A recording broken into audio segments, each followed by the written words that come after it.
which is the Elcomsoft DNA attack tool, has to be installed on your central server of your LAN. It could be your computer, let's say. And the clients have to be installed on all the other computers of your LAN. The server will then create smaller jobs of the password cracking process and will distribute the smaller jobs across all the clients in your LAN. The clients will run in the background. They do not disturb regular applications, regular utilization of the computer. It only uses the underutilized processing power of each computer. And such a distributed attack drastically, tremendously reduces the amount of time it takes to crack the victim's password. And Elcomsoft actually provides support for up to 2,500 clients simultaneously attacking the same victim, attacking the same password of the victim. So imagine how much you can drastically reduce the amount of time it takes normally for a brute force password cracking tool to crack the victim's password.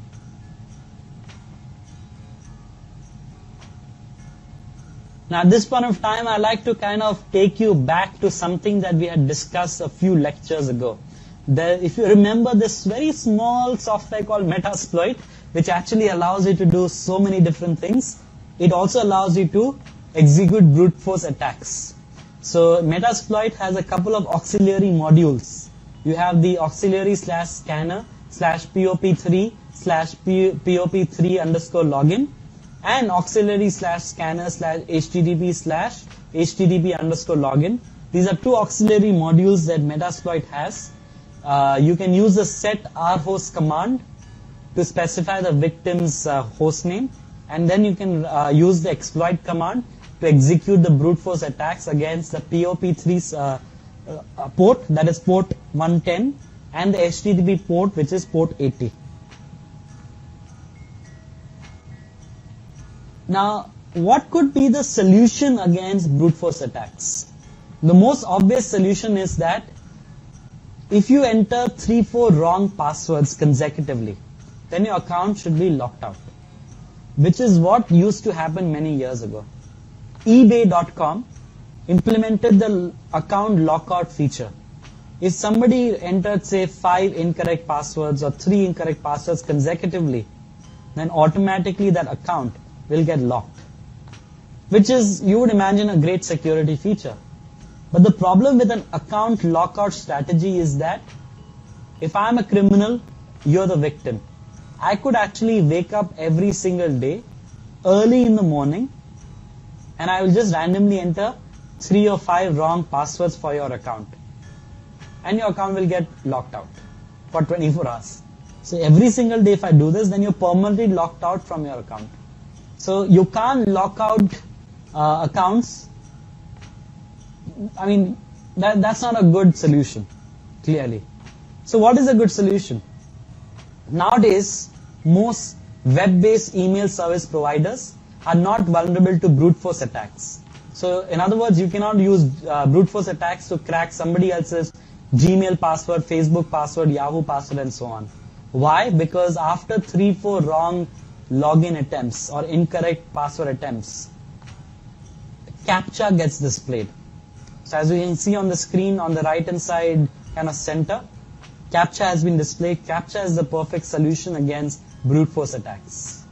Because what CAPTCHA does is, CAPTCHA will ask the user to type some characters that have been displayed on the screen.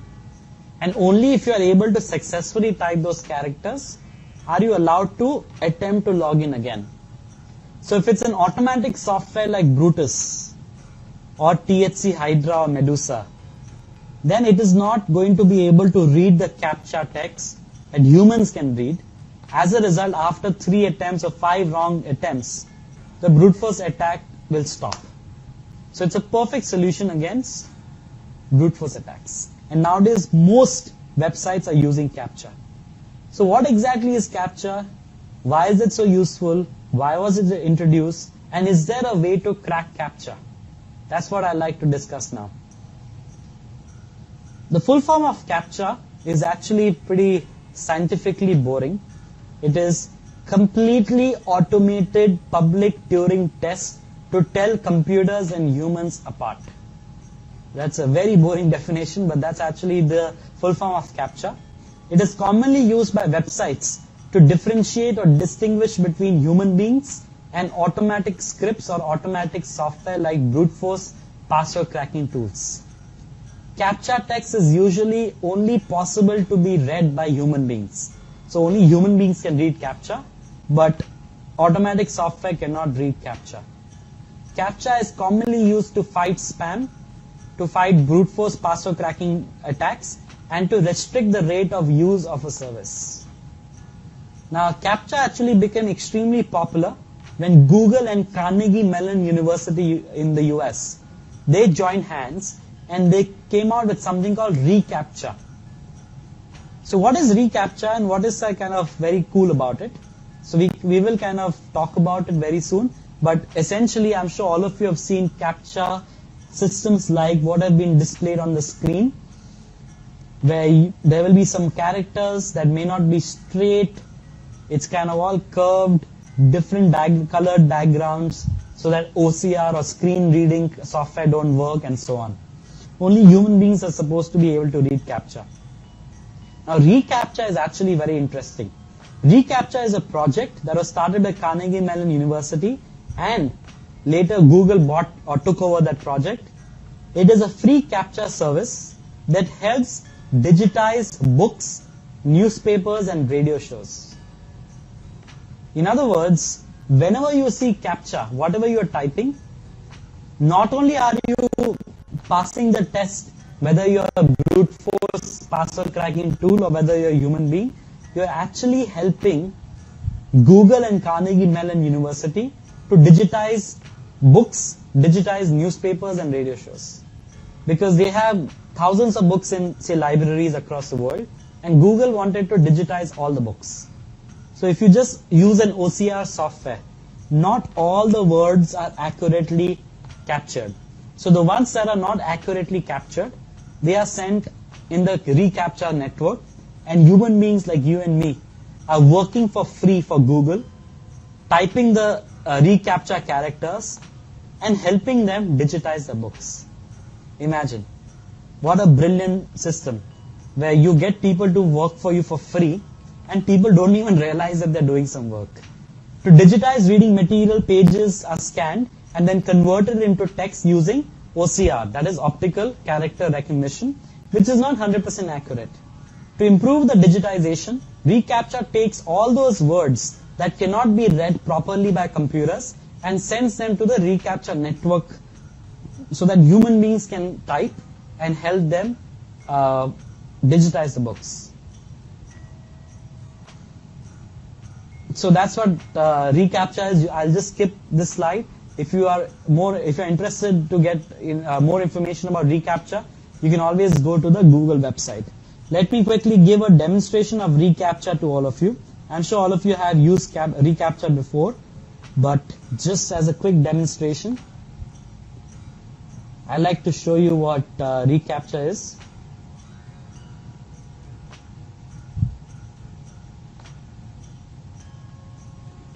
So this is what the reCAPTCHA kind of website looks like. You can click on Get reCAPTCHA and you can actually sign up so that you can add it to your account or add it to your website. It's extremely easy to use. It's pretty high level security, and you're also working on a good cause because you're actually helping people digitize books, which is a pretty noble cause.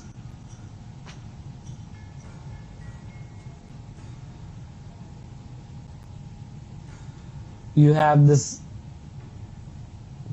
video also that they have on why CAPTCHA is so useful and why CAPTCHA is so important.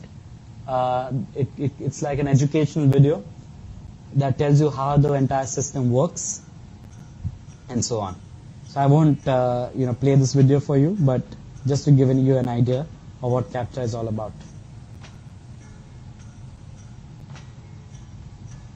Now, just like you have the reCAPTCHA system, you also have something called new CAPTCHA. So what exactly is new CAPTCHA? And why is that the new big thing? Let me try to open up their website.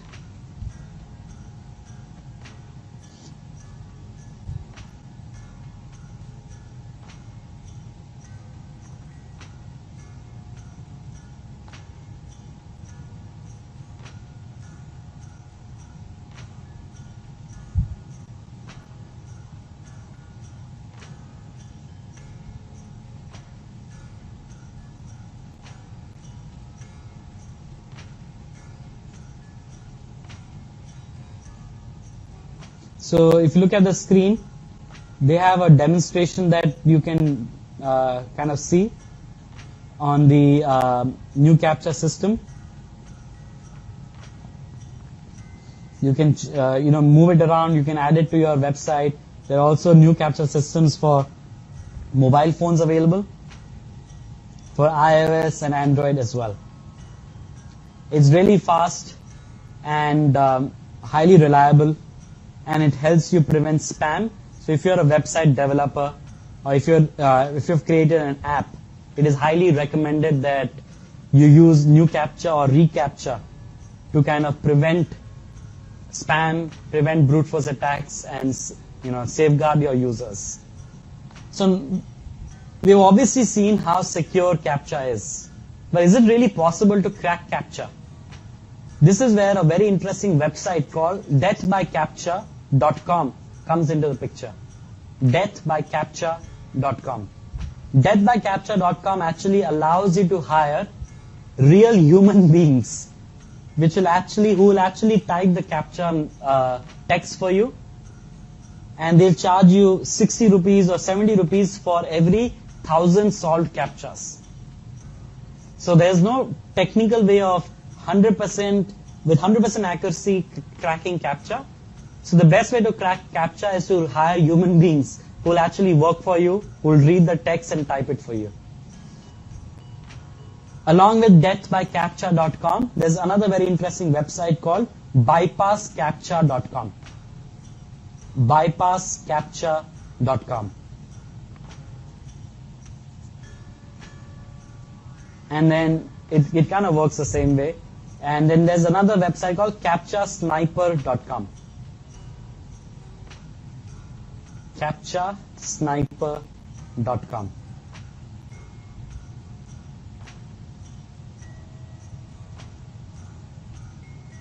So obviously, brute force attacks will not work against web-based email accounts like Gmail, Facebook, Twitter, Hotmail, Yahoo, and so on.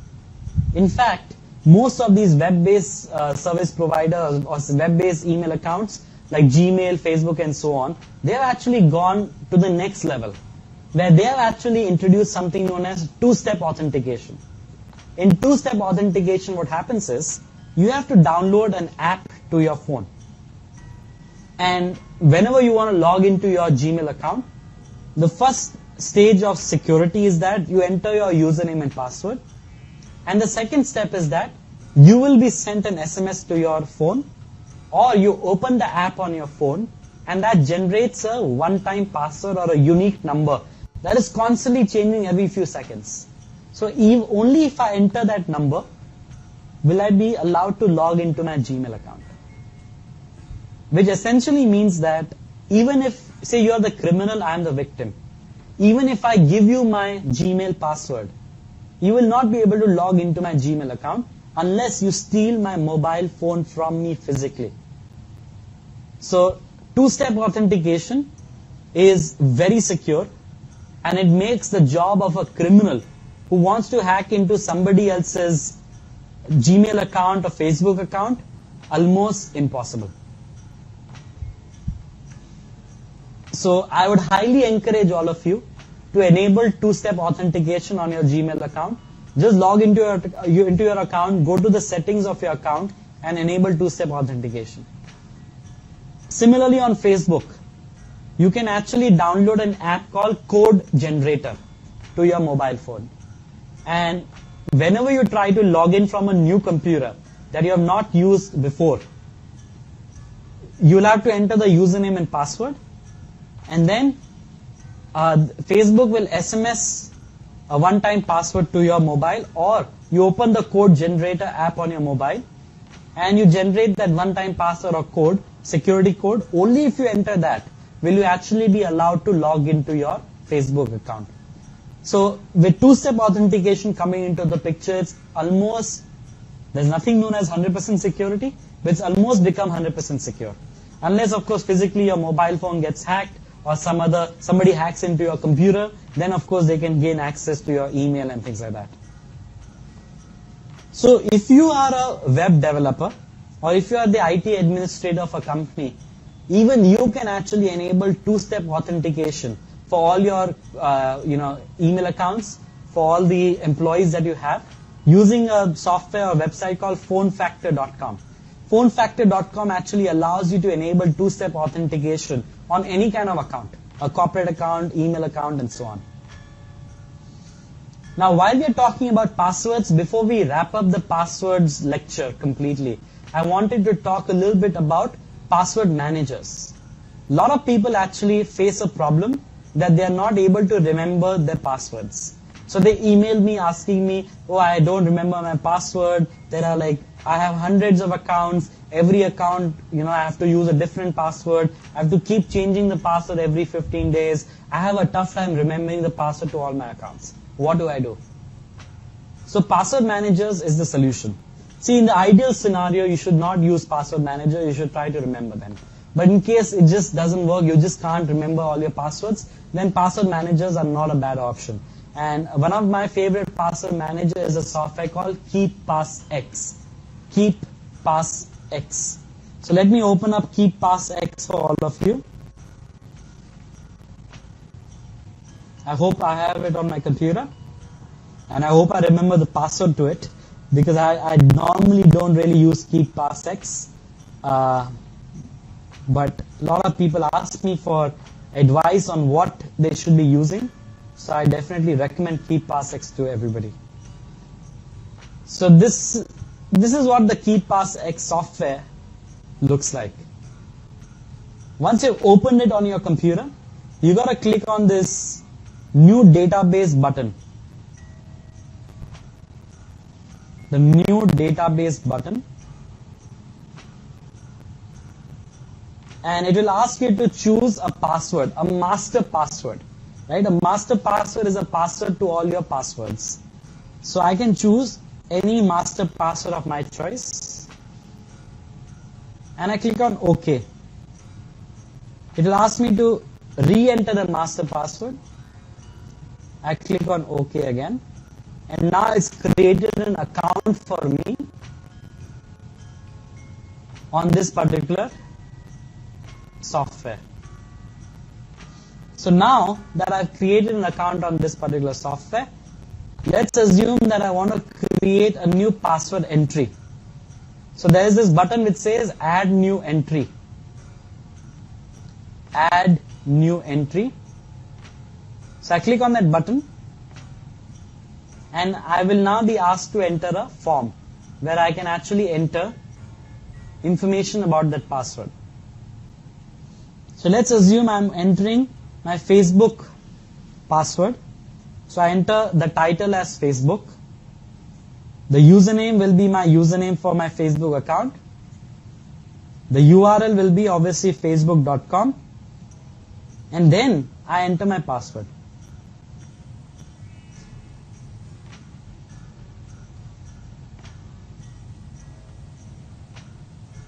Now the big advantage of this particular software is the fact that, since you're no longer going to remember the password, since anyways you're going to use this software, you can use this generate button on the right hand side center of the dialog box. Click on this generate button and you can choose what kind of password to generate. So basically you can select whether you want alphabets, numbers, special characters, uppercase, lowercase, how long should be the password, and things like that. So imagine I have generated a password like the following. Let me show you the password.